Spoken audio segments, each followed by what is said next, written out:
প্রকার software use না করে, যেমন অ্যাডোবি ফটোশপ অথবা যে কোনো ফটোশপ ইউজ না করে আপনি আপনার পাসপোর্ট সাইজের ইমেজকে কিভাবে পিছনের ব্যাকগ্রাউন্ড চেঞ্জ করবেন।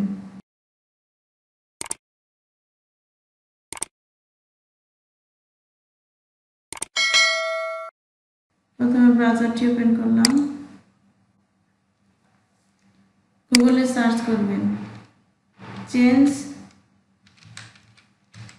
Image background, enter.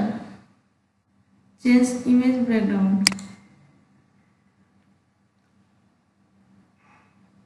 এর সাইটে ঢুকবেন, আপলোড ইমেজ। আপলোড ইমেজে গিয়ে আপনি আপনার যে ছবিটির ব্যাকগ্রাউন্ড ইমেজ চেঞ্জ করবেন তা সিলেক্ট করবেন, এন্টার। ছবিটি আপলোড হওয়ার পর এখান থেকে আপনি চাইলে পিছনে সিনারি অ্যাড করতে পারেন অথবা ব্যাকগ্রাউন্ড কালার, এখানে গিয়ে যে কোনো কালার অ্যাড করতে পারবেন। এখানে হালকা কালারও অ্যাড করতে পারবেন। এখানে যাবেন,